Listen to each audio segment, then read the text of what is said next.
Hi everyone, welcome. I hope you're having a good day. In this video, I'll be showing you how I made this fun see-through tri-fold window card using the Hero Arts My Monthly Hero April 2022 kit. But before I get into the tutorial, let's take a quick look at the contents of the kit. Hero Arts monthly kits come in these zippered pouches. Personally, I don't use these to store my kits. I keep my kits in a separate storage system. But I use these pouches to keep my unfinished projects nicely organized to take with me on the go. In each kit, you get a product information card which lists all the contents of the kit. This month, we have a beautiful 6x6 floral background cling stamp. But what makes this month's kit so special is that it has a pack of 3 layering stencils that coordinate with the floral cling stamp, which you can use to do some quick coloring with inks. There's one stencil that colors in the leaves and the other 2 the flowers. This kit also has dies, which will cut floral clusters and a bee from the background image. It also has this amazing sentiment die with a shadow. This kit also comes with enamel stickers for embellishing your projects, a sentiment stamp set, and a blending brush. And last, but certainly not least, 3 mini ink cubes. This kit and its contents are valued for only half of what they retail for, so it's a really good deal. Unfortunately, as of the release of this video, the kit is sold out. But if you have a similar background stamp in your stash, I'm hoping you will find some inspiration in this video. Let's take a look at the finished card first. For the front of the card, I created a see-through window element using the birthday message cover plate die. I heat embossed an acetate sheet using the background stamp from the kit, and when you open the card, there is a beautiful stenciled floral design that lines up with the outline image in the front. And what's more, I was able to use most of the contents of the kit for this card. First, I took a sheet of heat-resistant acetate, which was a little bigger than an A2 card, and placed it on a MISTI stamping tool. I had already removed the foam layer and mounted the stamp on the door of the MISTI. I prepped the panel with anti-static powder. Then I inked up the stamp with black pigment ink. This type of ink will remain wet for a period, enough time to sprinkle clear embossing powder on top. I closed the door of the MISTI and pressed down firmly, making sure the ink transfers onto the acetate sheet.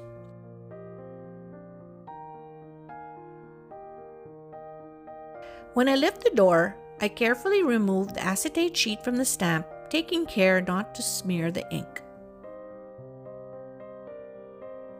I take a coffee filter and sprinkle the clear embossing powder generously all over the acetate sheet. Then I tap off the excess powder. I thought I was filming when I was heat setting this, but anyway, while heat setting, make sure your heat gun is very hot and that you keep moving it around the panel. Do not keep it concentrated in one area. Though the acetate is heat resistant, it can still warp. Now I'll move on to the stenciling. I take the MISTI again and place an 8.5 by 5.5 piece of Dove white cardstock. I number the stencils 1 to 3 at the top right.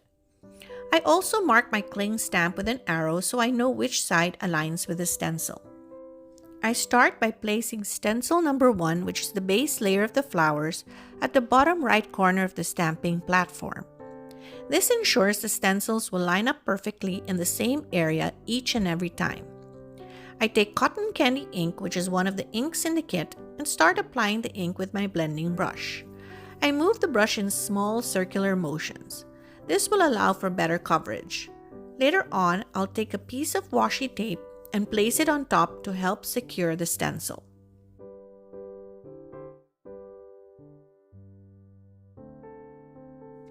Then after blending with stencil number 1, which is the first layer, I place stencil number 2, which is the more detailed layer, and this time I use Rose Madder ink, the darker of the 2 inks. This also comes in the kit. I then use a smaller blending brush and start blending in the details of the flower.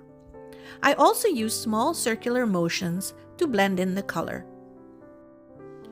I'd like to take this moment to apologize for my voice. I was battling a sore throat and just recently got my voice back. So if I sound a little raspy, please, I apologize for that. In the meantime, I would love it if you would subscribe to my channel and press a like button if you enjoyed this video so far. Thanks! After I finish blending in the detailed layer of the flowers, I placed the third and last layer for the leaves. Then I secured it with washi tape. I used the third ink that came in the kit, Green Apple, to ink blend the leaves. For the color variation, I don't usually cover the areas fully with ink. I ink up some areas a little darker and other areas lighter.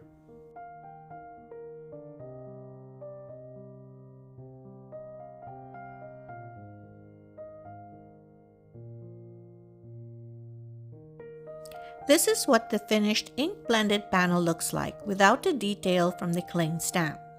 Of course, I could use the background stamp to fill in the details, but the printed acetate will take care of that. I will now work on assembling the card. I have here a side-folding A2 card base. I take the birthday messages cover plate die and line it up on the front and secure the three sides with washi. I make sure the cutting edge on the side where the fold is over the fold line. Then I place the card opened and flat on the platform of my die cutting machine. I line up the top cutting plate on the top of the cover die, making sure that the top plate does not touch the cutting edge of the side with the fold. Then I run it through my die cutting machine. Next, I remove the die very carefully. The letters close to the card fold did not cut all the way, which is fine because I can use a craft knife to remove it. It's easy to do, and the die created some cut marks which I just need to follow through with a knife.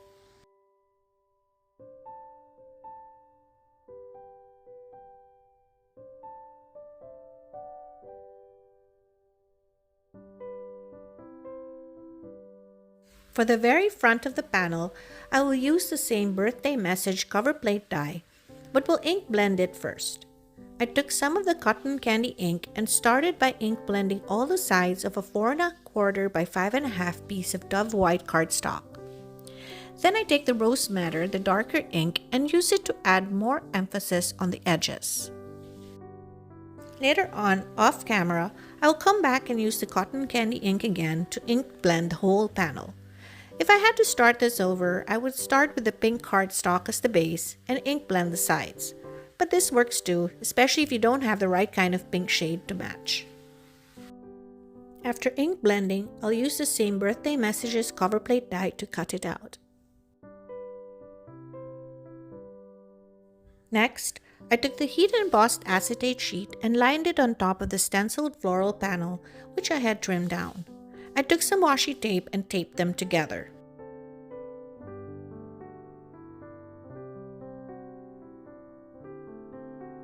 Then using a paper trimmer, I trimmed the acetate on all sides to match the size of the stenciled panel.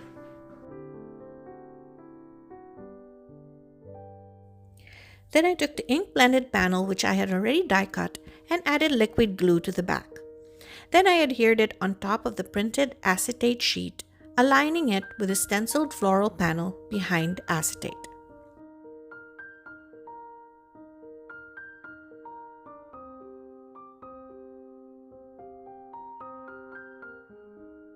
Next, I peeled off the washi and set the stenciled floral panel aside. Then using my big scissors, I cut off the excess acetate on all sides.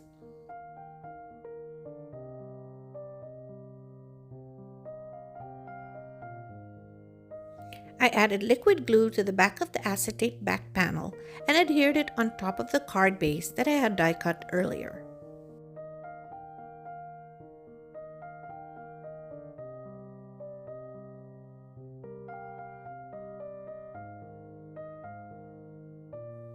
I trimmed the stenciled panel on one side and double-checked again that it aligned well with the printed acetate. Once it was aligned, I taped it at the top and at the bottom of the front panel with washi tape. This is just temporary.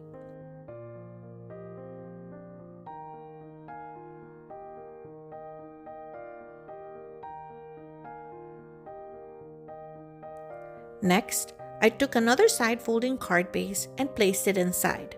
This will be the side that will adhere to the stenciled panel. I will then add liquid glue.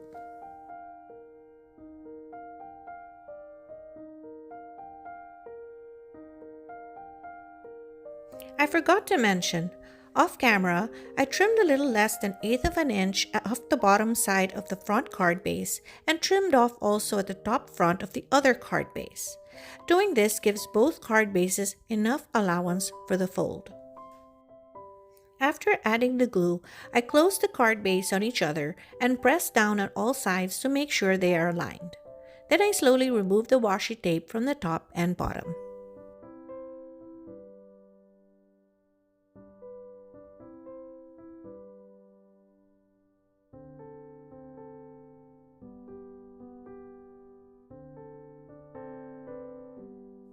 Then I will adhere the bottom part of the trifold card by adding more liquid glue.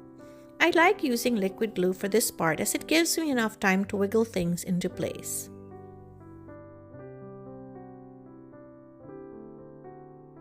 Here is what the finished card looks like. At the bottom right of the front panel, I added a cluster of flowers and a bee using the cling stamp. I stamped it with intensified black ink on white cardstock.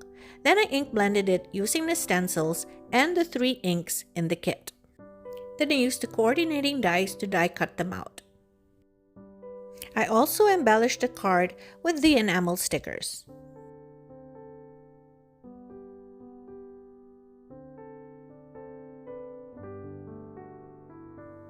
I hope you enjoyed the tutorial and learned something new today, or at least inspired to give it a try. If you are interested in any of the supplies I used in this video, I have them linked below. Please like, comment, and subscribe to my channel for more card making and paper crafting tutorials like this. Thank you so much for watching. Till next time, bye!